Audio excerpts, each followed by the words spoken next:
This video is brought to you by Miniature Market. Thousands of board games, miniatures, and paints, discount prices at miniaturemarket.com.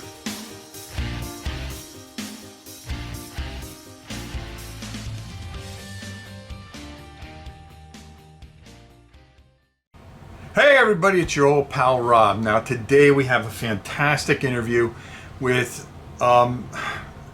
a guy I gotta say I'm really impressed with, and that's Ronnie Renton, CEO of Mantic Games. You know how I interview. I interview the way you guys want people to be interviewed, and I call things as I see them, and I try to be really good and do it differently. So I hope you really enjoy this. We got a lot of interesting conversation, and I've talked about some of the struggles that this company's had, and why I really believe that they have really turned a corner, and that we need to take a second look. So let's go and start our fantastic interview with Mr. Ronnie Renton. Hey everybody, it's your old pal Rob here at Rob's Tabletop World.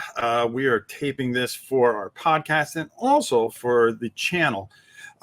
Today I have a very, very special guest, and it is the CEO and founder of Mantic Games, Mr. Ronnie Renton. Sir, how are you? Very well, sir. Very well. How are you? I'm doing pretty good.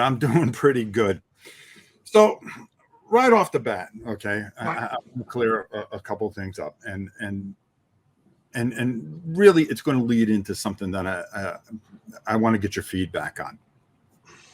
A few years ago, when I was first starting this channel, I was very interested in Mantic, and this is going 6-7 years ago, when you guys were early on, and I made a video which I regret to today, but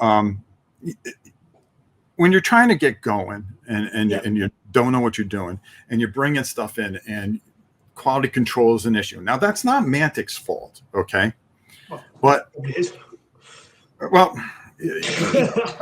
you know, when you think about it, in a way it is, and in a way it isn't, because you put your trust in somebody. Yep.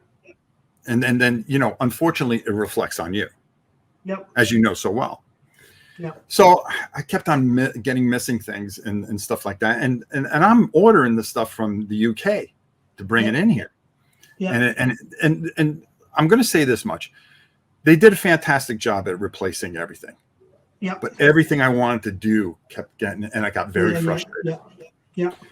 And I made this video, and you know, I was just like, you know, this, that, the other. And where it comes into the question that I have for you. You were at GW, and this whole interview, I don't want to dump on GW, but what I really want to do is kind of use them a little bit.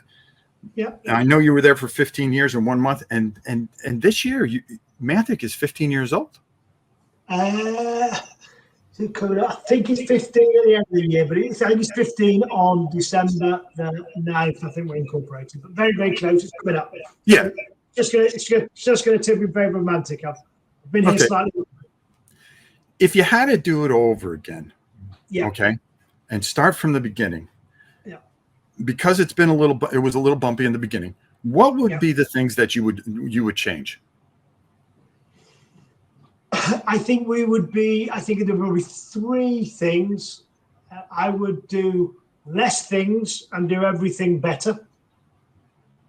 I think we tried to do too many things, and I think we tried to do too many crazy things. And in crazy, trying PVC, trying Restic, trying different materials, and putting little round bases on a figure so they plugged in, so you could get them on the gaming table quick. Things we wore our heart on our sleeves, which I think people loved. They loved to see we were trying.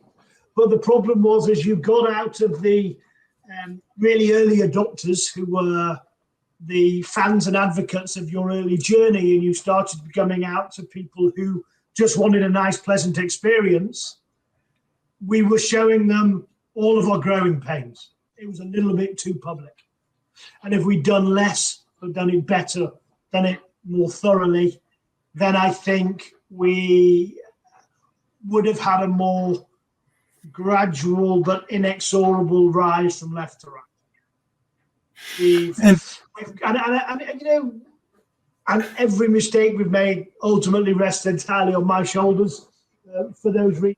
I didn't necessarily give ourselves time and believe we had something worth saying, but each and every day it's taught us something, and we're still here, and we're still standing, and we're still swinging. And if people can do what you've done and just look again, I think what they're going to see now from what we've been is closer to that. People can go, you know what, this really could be something that I could participate in. And even now, I think we're stretched a bit thin, but I think we'll grow into it.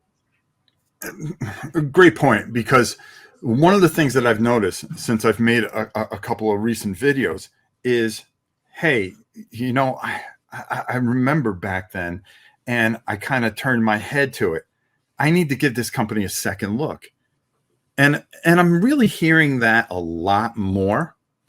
But something really interesting happened the other day, and I want to run this by you. Okay. I was doing a live preview of Armada, a revisit of it. Okay. Yeah. Because it's a funny thing. And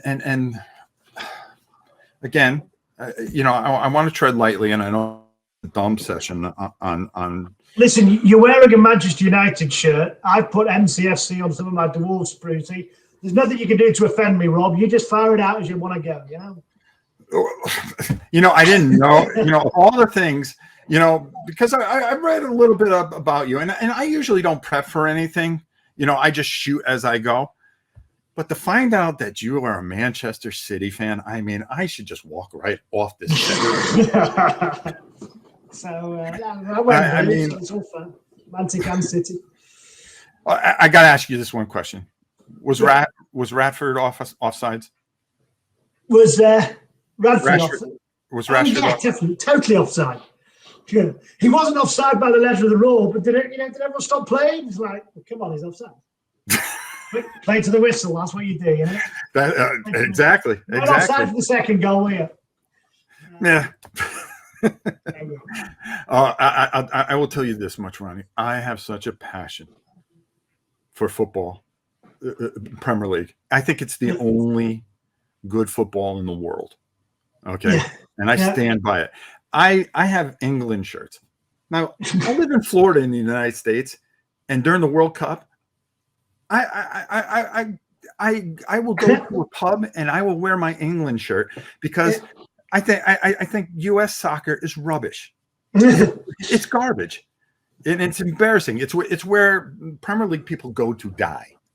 Yeah. I mean, it's interesting. I think the thing about when you see a good football match, when you see a really, I think who's the guy, Ryan Reynolds, that just bought Wrexham, and he was on Wrexham. And they were 2-0 down. What the hell am I doing? This is the most stupid sport. Half an hour later, they're 3-2 up. This is the best I've ever felt in my life. And then it's 3-3, and suddenly you're on the floor again, and his wife is saying, I just bought this to watch his face. But the emotions, the roller coaster emotions, we were at Forest on Saturday. I'd taken my son down. We're 1-0 up. I've been to enough football games that when you miss 10 chances and you're away from home, I said, they're going to score. They're going to score. It's going to be 1-1. And of course, these 30,000 guys that have been sat there all afternoon have been absolutely battered. They've been utterly humiliated. It's still only 1-0. It's now 1-1. They're walking on the roof. The place goes absolutely crazy. It's a roller coaster emotion. And the beauty of it is you cannot predict this because a few days before you slapped Arsenal so hard that I think they still feel it. Yeah, there we go. It's that's the game. You guys came from 1-0 down at home last night. I saw you 1-0. Yeah, and it's the turnaround. That's what it gives you. So it's wonderful, and we're trying to bring some of that to gaming. Exactly, and let's get back to it. And the point I wanted to make was, I do this live revisit of Armada because one of the things that I woke up to and my eyes have been opened up to, as much as we scream to the big dog there and say, hey, we want this, we want that, we want this, bring it back. well, wait a minute, hold on here. They're not listening. You did. You did. So, a game that I really love is Man of War. Okay. Right. But Yep. you can't get it anymore, and it's outdated. Yep. And I realized that I bought all this Armada stuff. I bring it back in, and I go, my God, what's wrong with me? It's right in front of me. Yeah. It's right in front of me. So I do this live video, and I show everybody how the rules and why they want to go get this. Stop asking for things that you already have in front of you. Okay?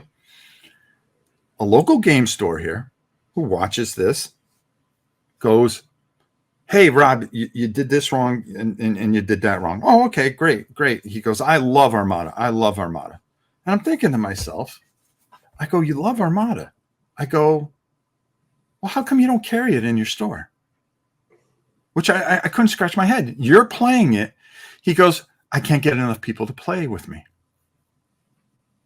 And how do you address that? I mean, here's the way I see it. And just let me finish this. And I'm sorry, because I'm going to use an analogy. GW is the giant tree. Okay.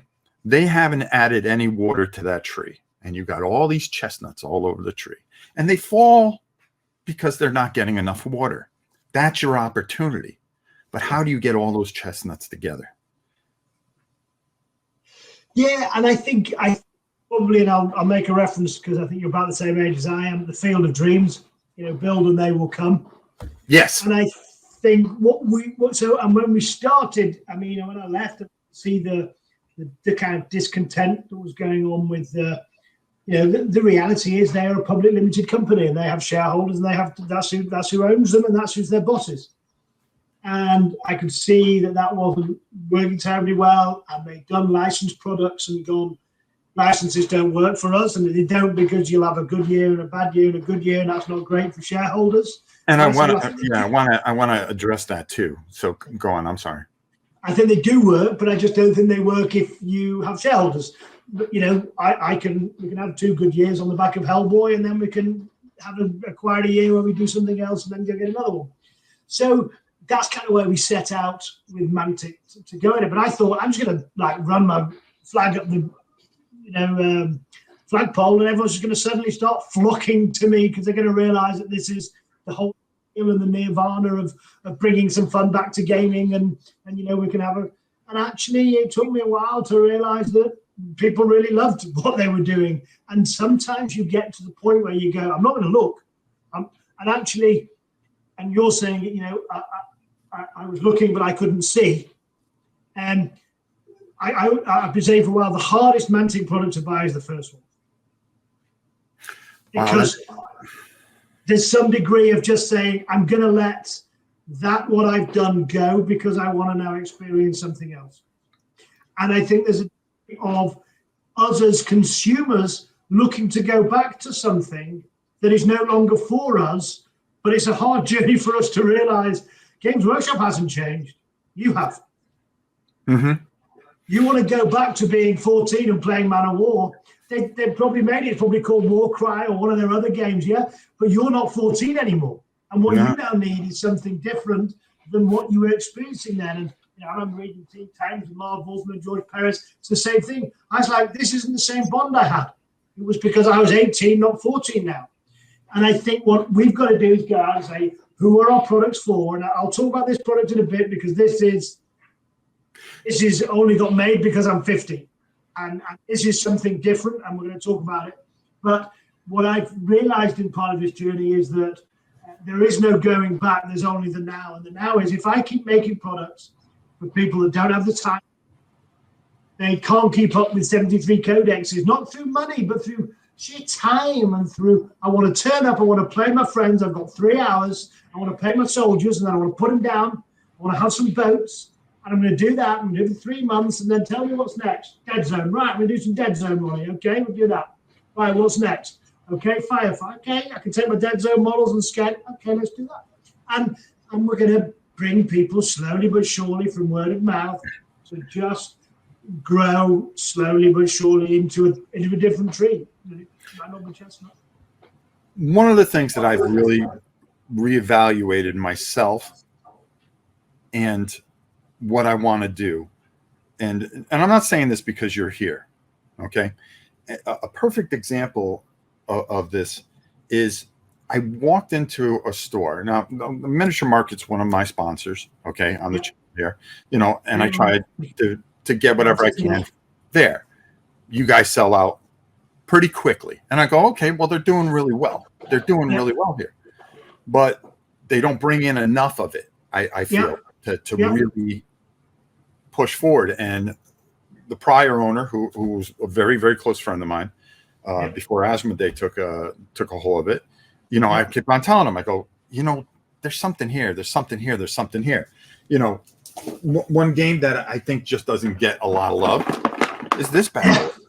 Yeah. And when we talk about the saga, which I know you're going to, that very first saga, Dungeon Saga, of course, when you opened up that book and you felt like I got what you were doing, this is a story. Boom. Okay. But one of the hardest things for you, and what a lot of people complained about, was the solo. Okay. And it's an amazing thing because after everything that has gone on with COVID, okay, which I'm sure you guys struggled horribly. Yeah. Okay. Now you're dealing with shipping issues. Yeah. Okay. Which makes it even harder for us over here on this side, it's how do you overcome that? Because the original one there, of course, the plastics weren't great. The guys would be bending off the thing, and people complained about a couple of things: the quality, and solo play. And you don't realize how big people want solo play.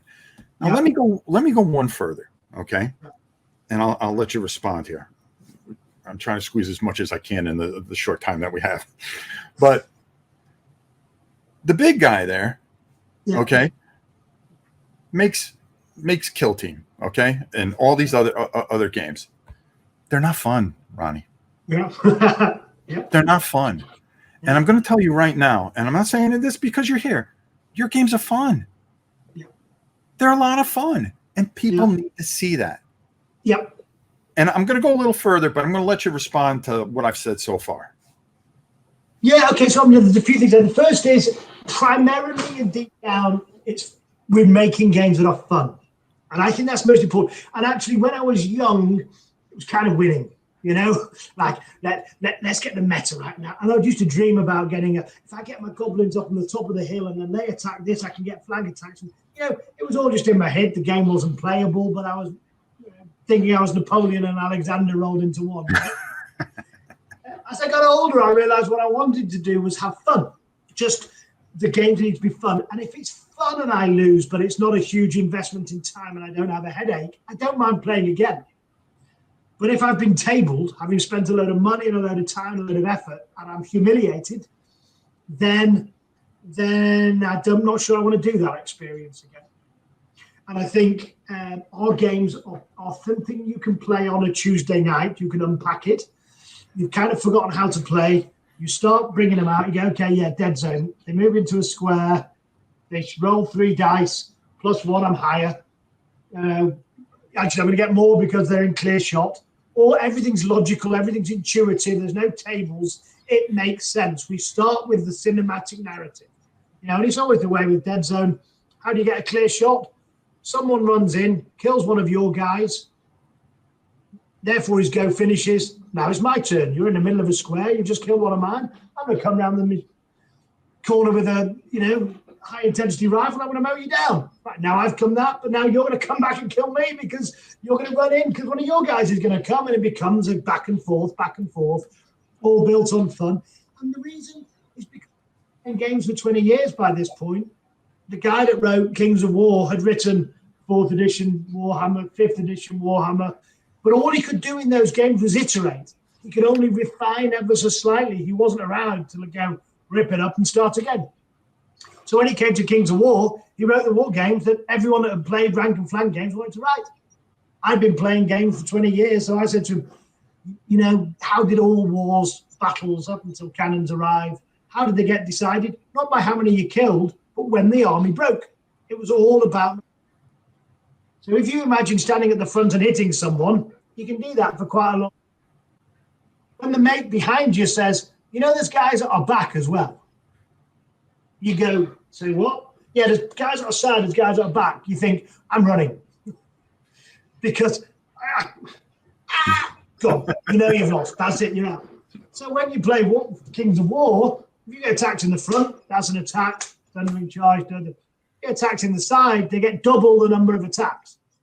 You get attacked in the rear, you get triple. You know, that was my one contribution to the rule, that and throwing dogs. Because I said, make it dramatic.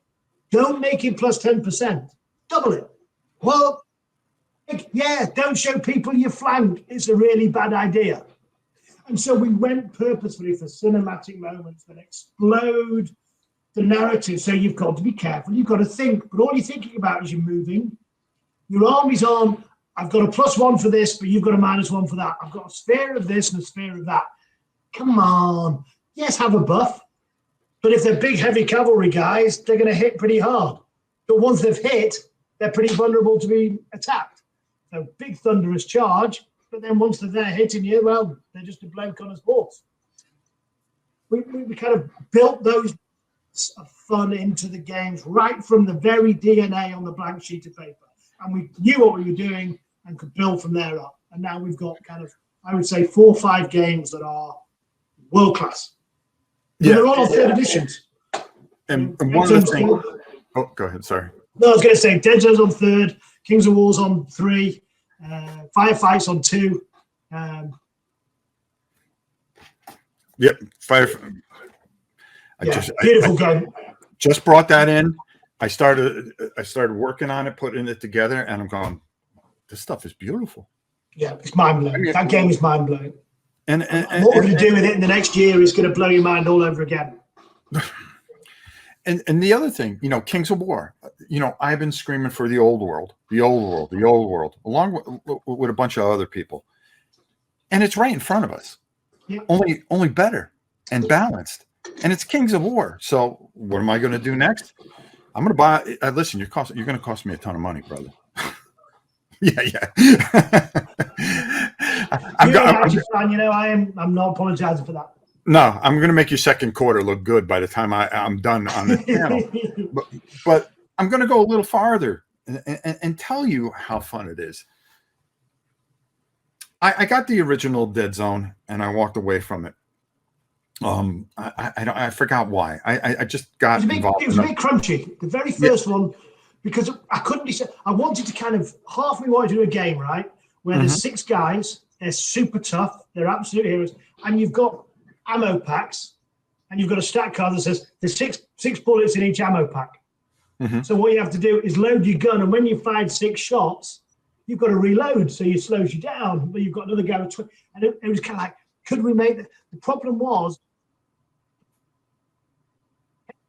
exercise in admin. All you're doing is keeping track of your ammo and your other things, and it wasn't very interesting. Mm-hmm. There's other bits of it, which was the narrative stuff that I've talked about. And when we came back through playtesting, I think we came 2/3 of the way back from the super admin stuff, which is like cinematic, you know, when they don't unload the pistols, you know, but actually that's not fun to play. So we came most of the way back. In the 2nd edition, we went the rest of the way.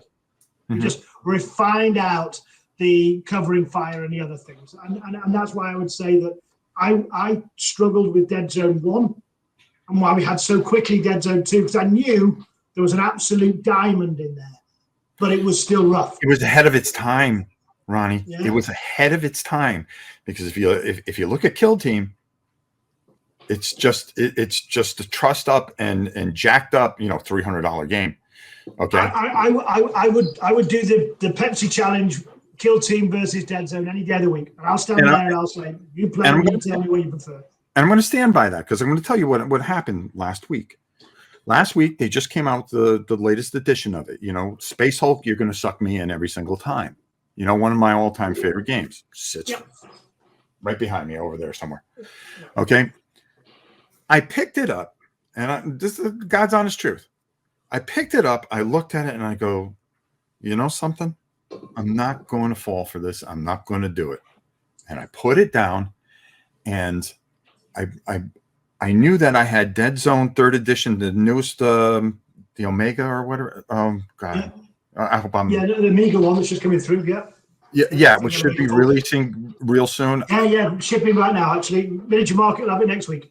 Okay, yeah, I pre-ordered it, and I said I'm going to wait because I know I'm going to have a better time with this. I know I'm going to have more fun with this. And that's what it comes down to. And I want to go a little bit farther because I want to talk about pure passion. And I'm a big guy on that. Listen, this isn't the most fanciest channel on the planet, but I'm going to tell you how I feel straight up.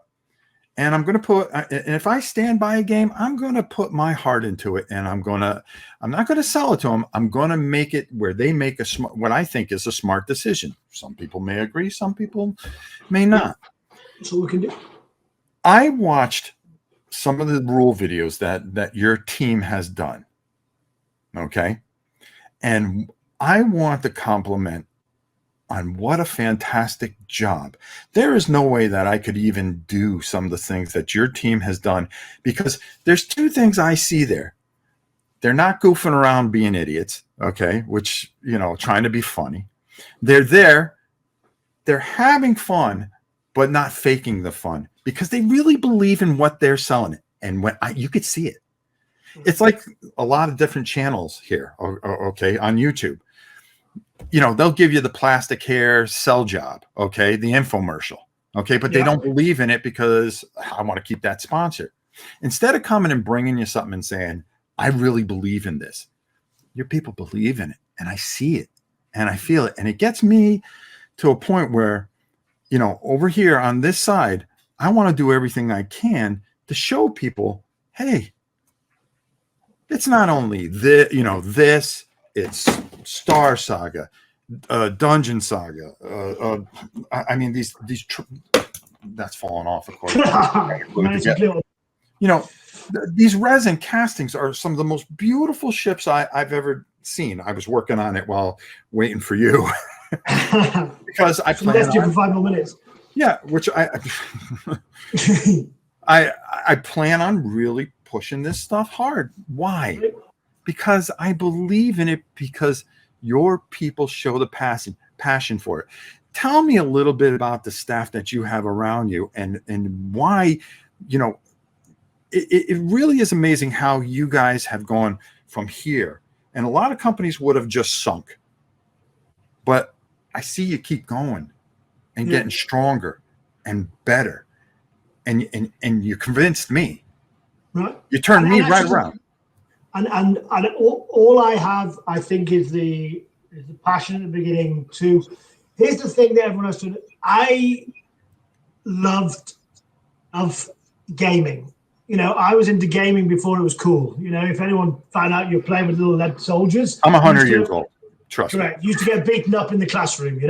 You couldn't play computer games, and you couldn't play Dungeons and Dragons, and you couldn't play war games because Warhammer didn't even exist when I started. Warhammer didn't exist. I had a pre-order for the very first black and white copy of it. 60s and 70s here, pal. Yeah, come on, okay, then you're even ahead of me. So, and I had that pre-order, and when I, my degree's in historical, war. But as soon as I discovered orcs and goblins and dwarfs, I was gone. That's it. And I've loved it, and I've been lucky enough to work in the industry and in my hobby and my passion all my life. But I want to share that. And I think there's now a case where when the shareholders are only demanding a return and the people that are running it are accountants, not hobbyists, there is a space in the marketplace for a hobby-led company. And I hate the saying, by hobbyists for hobbyists, because I think it's trite and everybody says it, but it is. And I think there's a hankering, and I think this is why this time you've looked and it's resonated, because the staff here have been on the same journey that we've been on. That it means a lot to us. Gaming is important to us, and the fun aspects of it have to be front and center. And my staff, the team that works here with me, are give more than they ought to do because they're on this journey as well to bring gaming to a wider audience. And I think that's something that's absolutely at the core of Mantic. And what we've been able to do, fortunately, by growing and having a Kickstarter, and then the Kickstarters are like this, and our sales are like that, and then Games Workshop killed the old world, and Kings of War jumped up, but then we didn't have the stock, so then we looked stupid because all of a sudden sales have doubled, but we don't have the people to supply it, and then we chunk along, and then the plastic supplier quits, so then we have to find a new plastic supplier because it's not in-house. The quality dips again, and then we find a new sculpt. And you're always fighting these constant ups and downs, and every single one of them public. You put a plastic set out that's worse than the last one, and it's only that slowly but surely you lock down a fantastic sculpture. We've got Luigi. We locked down an awesome studio manager. We've got Matt. We've got now a group of fantastic writers and artists and concept artists and a manufacturing guy that's just joined us from Rolls-Royce. He used to build jet engines because we have 30,000 pieces. We make 110,000 bags of resin every year. And if one of those bags is wrong, we're going to get a customer service complaint. Rightly so. Because if you're building a dictatorship, you need all the cannons all the way down both sides. And so that passion, and so each time we're growing a bit, we're taking a punch, we roll with a punch, we learn from it, we get better. And each time we can get better and better people to help us achieve better and better things. And slowly, and I want it to be inexorably, the trend line is, well, I'd like it like that, but we'll take like that. And we'll always have some ups and some downs. And sometimes I think with Hellboy, almost entirely we got it right. Matt took control of it, the packaging, the quality, the sign-off process. The Kickstarter meant we didn't have to worry about money. There was a whole ton of money. And Hellboy was an incredible game. And yeah. I have it. I painted it. And that was one of the things that I started taking more of a look at things and starting to bring more of it in. Didn't get to it, but now I'm getting to it. And the thing I wanted to bring up is you had some IPs and you had to pay a lot of money for those. Okay. Yeah. And I've talked to people that have done IPs, and sometimes it's more to put somebody on the map than it is to really make to hang your hat on a business on. You started with Mars Attacks. Yeah. Okay. Yeah. Which didn't do that great, but I thought was a pretty good game. Oh, yeah, and we haven't done an IP before. The team needed to do it. It was a nice game. I still got it there. I think we can't see it. It's on that shelf just there. There it is, the Mars Attack. And we did the Russia, and it was a war game, and it was good fun, and it was kind of in keeping, and it was a good place to start. But yes, sorry, carry on. Yeah, I don't think we did that quite right. I really got it right. I don't think it was fun enough. I think it should have been lighter. I thought Walking Dead was really good, but I think it ran into a problem where everybody was putting out a zombie game at that time. I think, I'll tell you, Rob, it was more serious. It was more serious, more grown up than that. The TV series, just the ratings fell off a cliff. Yeah. And we've seen it. And all of a sudden, if people aren't doing it, if it loses its vibe, people just stop doing it. And they stop playing the game. And it was really bizarre. Anything. Kickstarter was good. Trade launch was fantastic. US retailers were stocking it. First season, second season of we were launching them, and then that season with Negan, and they started shooting each other, and it stopped being Jeopardy, and everyone just went, "I'm over with the zombies." Yeah. And it was fun, but they still wanted their money. Oh yeah, and actually, bizarrely, in lockdown, the irony is that I think the pandemic game sold and the Walking Dead sold. We were in an apocalypse; everyone wanted to play apocalypse game, and what we had in stock, we said, "Come on, here's a special offer on it all. Come get it!" And everyone came and bought it and played it because you could play it with your partner, you could play it with your kids, you could actually. It wasn't too intense. With the strength of what you're doing and going forward, and we're going to talk about that. Do you think you would ever do another IP, or do you feel that you're right now you're strong enough where you can really hang your hat on the foundation that you've built? Because that foundation is really getting stronger and stronger. Yeah, I think we're big enough now. This is why I take a little time to do both. We can do IPs where we want to do them, but we don't have to do them as fully immersive as we did. In the olden days, it was either Kings of War or Hellboy. Right.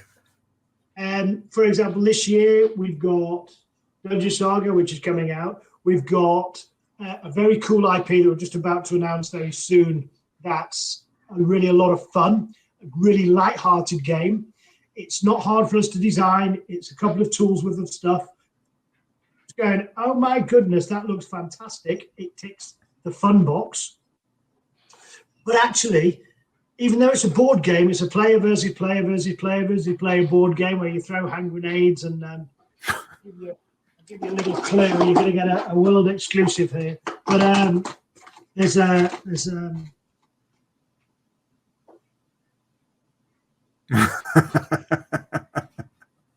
Wow. Yeah. So, yeah, okay. That's not the playing piece size. Obviously, there's a gun. It's going to separate piece. But but it's going to allow people to just go, oh, I like that kind of fun. What else do they do? Oh, here we are. And so we will do some. But this year, while we're doing a license like that, which is a big stretch for us, we are spending more money on Kings of War tooling this year than we've ever spent in any single year, even when we were doing Kickstarters on Kings of War. Because we've got a fantastic tool maker. We've got some fantastic stories to tell. We've got beautiful minis that we want to make. And we're coming back and we're kind of being super able to back ourselves to deliver that. That's amazing. And I mean, I just can't. The Kings of War thing has really caught my attention. And I'm trying to dig up a starter set and some of the other stuff to bring in because I really want to showcase it here again. What I wanted to ask, though, we're talking. You got Dungeon Saga right there. Now, are you going to remake Dungeon Saga? Bring it back. And what about the future of Star Saga as well? Right. So let's do this. So this was the thing is when you go, we love Dungeon Saga. Let's do Dungeon Saga. You go, okay, let's do Dungeon Saga again. I want to do Dungeon Saga. You think, okay, what do we do? Because if you played and you opened that box and you played it, and okay, there were some quality things, but the fun and the joy and the memories you had was that those adventurers went down and they fought the skeletons and they went all the way through and ended up fighting a big dragon, the Tyrant of Halpy. Oh yeah, I painted that. And that was that journey. And I thought, well, if you rewrote it, you're going to ask people to play the same thing again. Well, why would I do that? That's kind of boring. And it's kind of dismissive of the journey that people have taken. I've done it, and I remember that story. That's the story that happened in my mind. Dan died in this war. Got an old injured in this room. We had to revive him, but we didn't defeat that one the first time, and there's no. But we think we still had stories to tell with these characters. And this is the thing that came to me as well. Is this came out 2016. 2017. My boys were kind of 13 and 9. And I wanted to share a little bit of my hobby with them. I was going to ask you about that. Well, and this was one of those big things. And they weren't, overly they weren't painting miniatures or doing some of that stuff. But I would say, hey, come on, let's set up a game. And they've got computer games. So that's, kind of where they'd run off to. And it's a heck of a lot better than it was when we were playing. It's not an Atari. But they were willing to come down and play. But I took Dungeon Saga, which I thought was a lovely game. The mechanics were great. But because all those tiles went together in a way that took half an hour to set up, and the heroes were kind of green sculpts, they were sculpted in the green stuff, they were digital sculpts. That's what we had. That's what we went with. Mm-hmm. And getting it up, they were bored. They'd gone off and started playing a computer game again. I'm going to come back down. Well, yeah, that's half an hour ago, Dad. And we got some games in. But I realized that if I want to share what I want to share, I need to make the speed from box to tabletop and the immersive nature of it just that little bit more cinematic. You need to raise your game. And what we were happy with in the 70s and the 80s, Hero Quest, you play that game now, you can't play it. It's unplayable because it's just not good enough. And we built something that was brilliant for us, but it wasn't actually as easy to share as it ought to be. And so a lot of what went into this game was if I can get 2 hours or an hour and a bit with my kids I'm having a great time. I had a miniatures company, I had a gaming company, and I didn't have a game I could take out of the box and play. If you played Ticket to Ride, and I want to do this next dungeon crawler, where do you go? Hellboy, Descent, Dungeon Saga. These are tough games. Right. And so we knew the mechanics were in this, but the plastics, you need the heroes to kind of jump off the page at you. So now that's your tile, and then it's going up. Just come out and you go, right, where the doors go, how does it go, how do they configure? Endlessly compatible, but simpler for a dungeon crawler. There's your quest book. We've actually made this 2 books, and playtesting, I said you want a rule book you can look at, and the quest book, which is for the Overlord. There's the background. Here's the story. This is going to get in there. You go adventure after adventure after adventure. And then the miniatures are huge and evocative. Great big axe wielding barbarians. Let me see if I've got a. Yeah. Wow. Yeah. I'm swinging my axe and I'm whacking things with it. He's actually. I do it all the time. That's beautiful. Absolutely. And he's now got a double-headed axe, but that was an early sample. That was an early 3D print. So we've got, and that's where I want to bring more people into this wonderful, wonderful hobby that we have. Mm-hmm. And in order to do that, we need to do the difficult bit for them. So what they can do is roll the dice, move them around, go searching for treasure, unlock what's in the treasure chests. But where we put it is not at the veteran gamer who's been playing forever and you've got 6 of them and you want to have a 40-month campaign. What we've done is gone right to the other side and said, you played Ticket to Ride, you played a few of these other games, and you want to go just one step on, and you guys want to go on a journey together, a saga together. So where we've set it is, this is when Danor and Olaf, this is when they meet. This is their first adventures. This is a prequel to Dungeon Saga, the Dwarf King's Quest. But then what we've done is we've taken them through not just their first ones, and they go meet the undead because they go into Mordredish's caves, finding out if it's empty or not. It's going to come on Kickstarter. You're going to get 4 adventures. So you're going to get the starter one, and everyone, you have to go through the starter set. That's fine. That's where the heroes start. Then you've got a goblin base. You've got an abyssal dwarf base. You've got a twilight base, twilight kid. So you can then play through all the scenarios one at a time. You're getting loads of minis. You're getting loads of great new tiles that just go onto the other tiles. So you can come out of one, or you can start in the woods and come into the dark hall. And then, a little surprise, you've got the final big boss baddies, which is a Twilight Kin, which is teeing up the Twilight Kin. So everything you're doing, you're starting to discover the journey. And we've got that kind of built and ready to go. And what we're doing is, this is how you and your friends, you and your kids, you and your nephews and nieces come along and start playing dungeon crawlers. And what we're going to do is you're going to be rolling dice. After the end of the second turn, you're going to know what the mechanics are. Mm-hmm. And you're going to be playing, and you're going to be remembering how, Crumbs, do you remember when I used that feat and smashed all those goblins because we were getting outnumbered, and I shot my hail of arrows, and it's simple enough. We've done all the complicated bits. Roll your dice 4 times, it'll balance, and you'll take the wounds, and by the time you get in there. And you brought up Hero Quest and Dungeon Saga, the original Dungeon Saga. I think maybe this was something that you experienced with your kids, and I know with my son, and now I have grandkids that will be playing. Dungeon Saga Origins for them. Yeah. Man, I'm old. Yeah. You should do a Reaper figure and take him from the one that's standing over my shoulder waiting. But the thing that they told me, at least my son, who we've done different things together, and he's not a big gamer. He's a video gamer, just like your kids. Yep. He said, I couldn't get immersed in the figure, in the figure I was playing, because I can only take him to a certain development.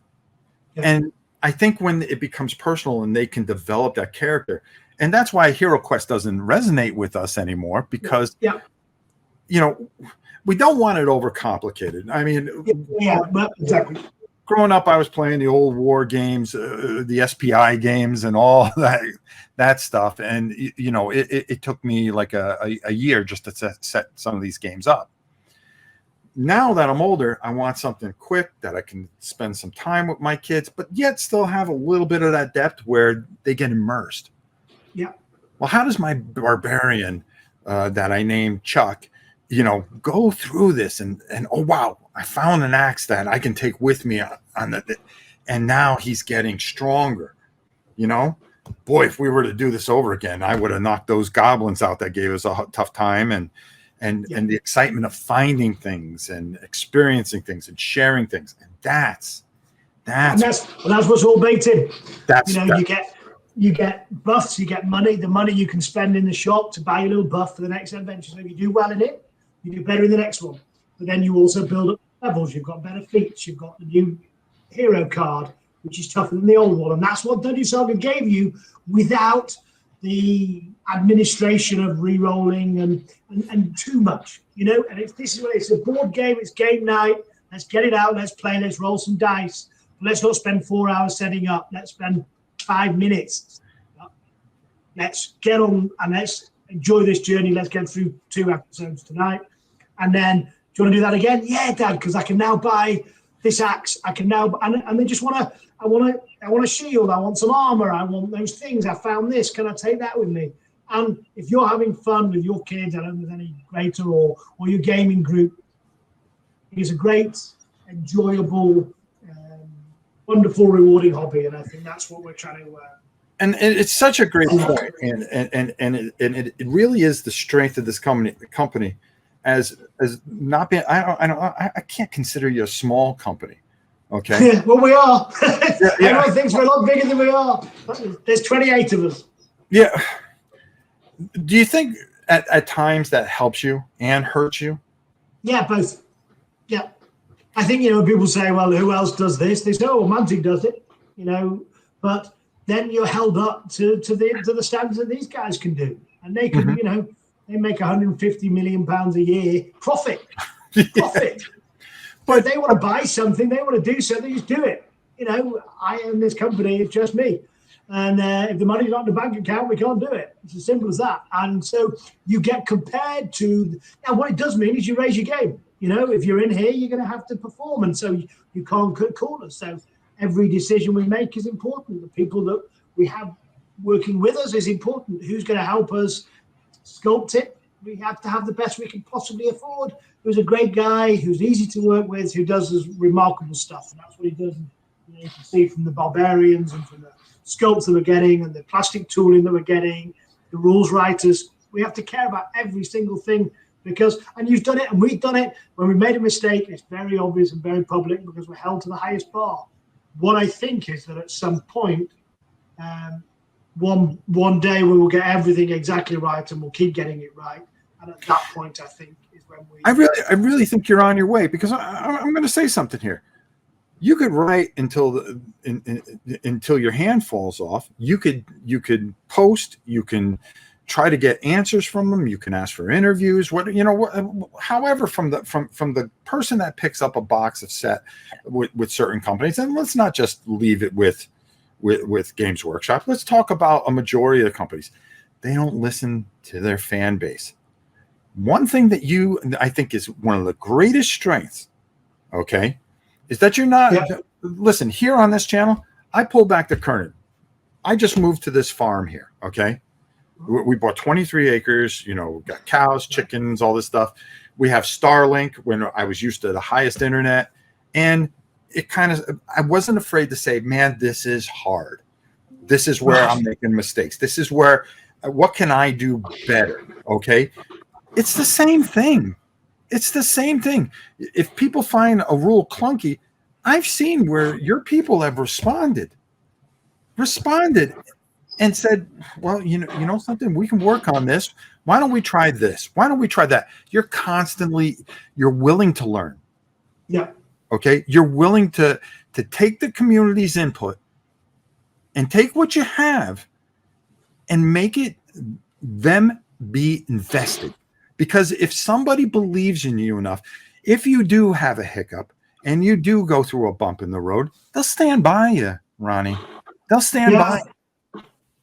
Yeah, I hope so. I mean, and I think we also have to get to the point where we stop making mistakes. You know, I think we do have to get to the point where we can't take those wild risks. I think if you're invested in Kings of War, you want to know you've got a solid rule set, you've got once-a-year updates, you've got great new releases coming, you can build an army now and look after it. And I think we're nearly there. We still make little mistakes even with that. You know, we brought this app out, and we brought 3.5, thinking it would clear everything up. But actually, you know, it didn't go exactly as I wanted it to. But on the whole, it's there. People, okay, fine. But I think we need to always be learning, but I think we need to get very... The Kings of War miniatures need to be knockout. The IP needs to be developing. The story needs to be developing. The game needs to stay clean. The way you get started. So I think one of the things is...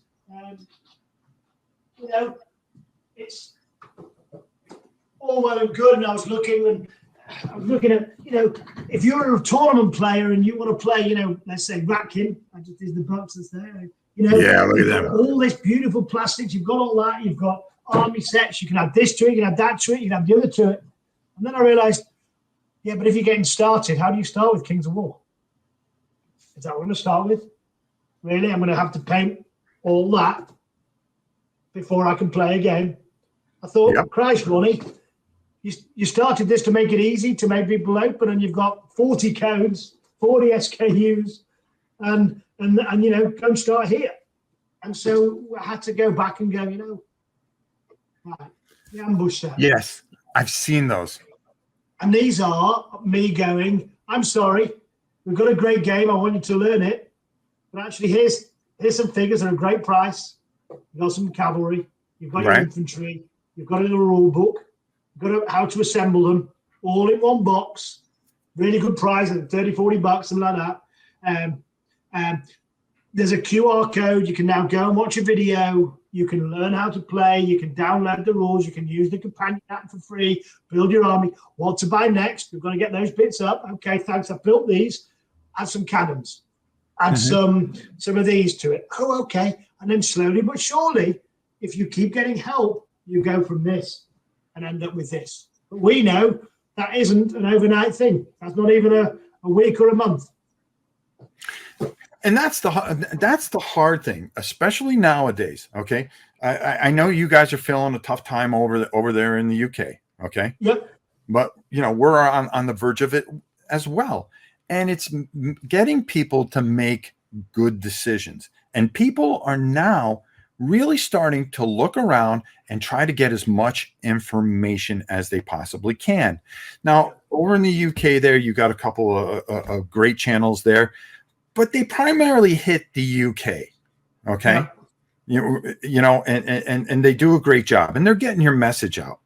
How do you get that message over here? How do you know, listen, I'm on board. No, I think that's the next thing. And I think the US is already our biggest market. I think it's going to be a huge market for us. I think the games we've made have the US in mind. And I think that's where licenses really do still help us an awful lot, because suddenly someone bumps into it, tell me a little bit more, wow, I love this. And let's see where we go. And I think that's almost this year's objective, because I've got the release schedule. I look at the release schedule. I think that's the best year we've ever done. I look at the couple of Kickstarters we're doing, you know, the Dungeon Saga, because I want to give you this box of gameplay in it. You know, I just want people to have that, because I think it's going to stand the test of time. And then what I would show you, that's the retail version. You know, the actual real things, like four of that deep. We've got this license coming. They're going to be a couple of things. They're going to be great fun. They're going to be nice noise, door openers. They're going to be on, you know, game store shelves. Lovely. So my challenge now is, okay, how do we start having discussions and dialogues and back and forth and informing people? And Angry Joe came out the other month, and he saw our stuff and he went crazy for it. But then he kind of vanished off again because we can't sustain the releases. And so, you know, what we've got to do, and I've now just managed to get another American guy to come and join us. And he's a very clever senior guy. And he's helping us address some of these issues. Because the next thing for us is that I want you to go down to every game store in America, and on Mantic Monday, they're hosting a whole heap of our games, and you go, whoa, folks, wow, I remember Man of War, let me try it. Or, wow, I've been painting, giant 6-foot armored warriors in space for the last few years. That looks fun and different. Let me paint some of those for a while. How does this game play? And you just want to be out there, being proud of it, enjoying it, and being able to show it. And you are headed in the right direction. I can see that, and I can tell you right now that you have whatever power I have of this channel, that I'm going to be singing the praises of these games, because I really believe in it. Dungeon Saga, the origins there. When will we see that? So I think late March we're going to put it up on Kickstarter. Okay. And the brave thing is, I'm going to try and get it under get it delivered in December. Wow.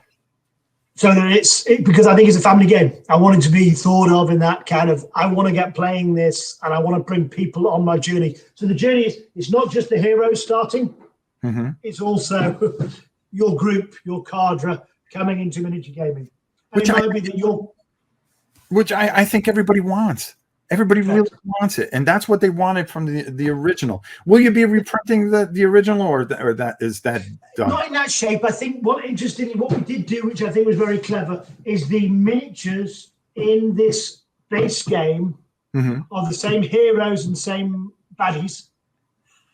So, if you wanted to just replay Dungeon Saga and the plastic is the problem, it no longer is. So we actually configured that the base foes in the base game are the same, while not in any way diminishing the adventures that you had from Dungeon Saga, or indeed could easily play. If you just wanted to go and play it again, you've got better minis. You can play it with stats. I'm sure in the Kickstarter we'll say, well, will you rewrite it with the new rules? And we'll go, okay, well, we'll have a look at that. But at this point, well, we may well do a vintage edition. I think it's only probably 3 more years, and it's 10 years old. So. What we could do is with these plastics, put it back in the book and have a look at it. At this point, I didn't want to muddy the two. I just wanted to say, this is what this is, and it does it really, really well. Because in the past, I've tried to say, yes, I'll do that. Yes, we'll do that. And that's when you end up with an experience that's not as good as it should be. So do it right. That's my final message. Do it right. That's what we learn. Do everything for everybody. Do this one right, and the next one, look at that. I can't please so many people all the time. And with that, we addressed a lot of things here, and we're going to close this out because we actually filled up an hour pretty quickly. Yeah, we did. We could have gone longer, but I think we could have gone on for a couple hours, but I know how busy you are, and God knows I've got cows and chickens I got to take care of. Yeah, go feed the chickens. but the thing I want to wrap up here, and I'm talking to the public here. First of all, I want to thank you very much for coming on. How many CEOs come on to a podcast or a channel and talk as passionately about a company as you do? And I commend you for that. And I really appreciate you coming on here, and especially clearing up a lot of things, showing the growing pains, talking about it, because I think that's important for people to feel and see. Yep. Okay, because it helps them become a part of things. But I'm going to stop. I'm going to go right here, and I'm going to tell everybody. You need to give this company a second look. If you never experienced it, go take a look. Watch some videos. There's plenty of videos out there. Check some of Mantic stuff. Go to their site. Check it out, because they have those things that I always talk about on this channel, folks. That's passion, desire, and they just want to have fun. People forget that the most important thing about a game and what makes a game is fun. Simple fun. And Mantic is doing that. And I really feel in my heart of hearts that you should support them, get a feel for them, pick out what you like. Start with something small, like Ronnie said, like he showed, Kings of War, a nice, easy box set that you can come into.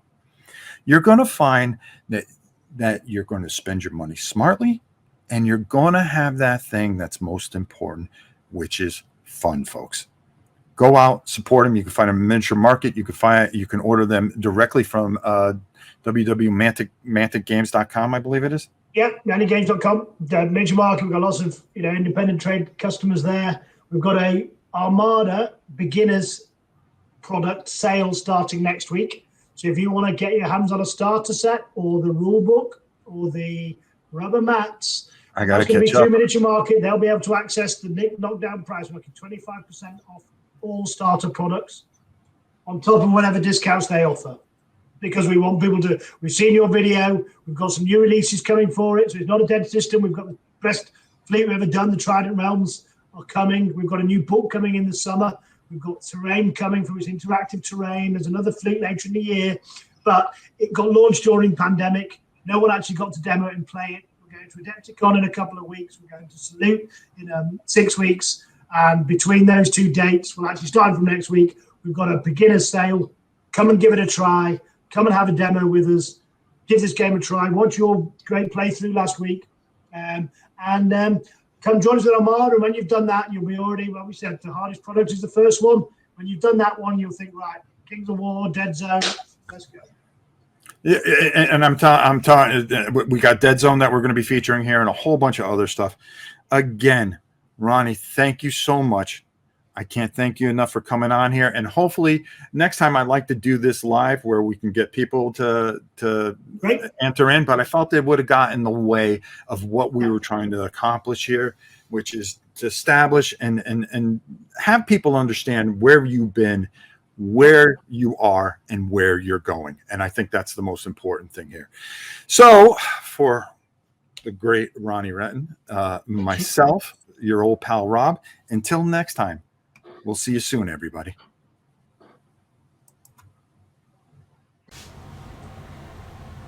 There you have it, folks. I had to keep it to an hour. I believe we could have gone on a lot further, for sure. I wanted to even talk to him about how Games Workshop, that people, a lot of the painters or people that cover Warhammer and stuff like that they want to paint the stuff, but they don't want to play it. And I wanted to get his reaction on that.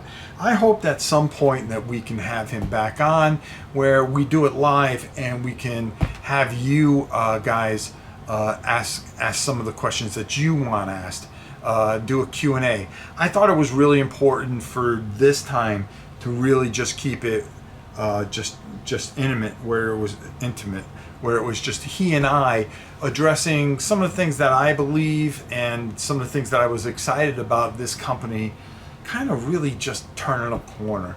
And as you heard, he was very receptive. A lot of cool things with Dungeon Saga Origins, which count me in. That's all I can say.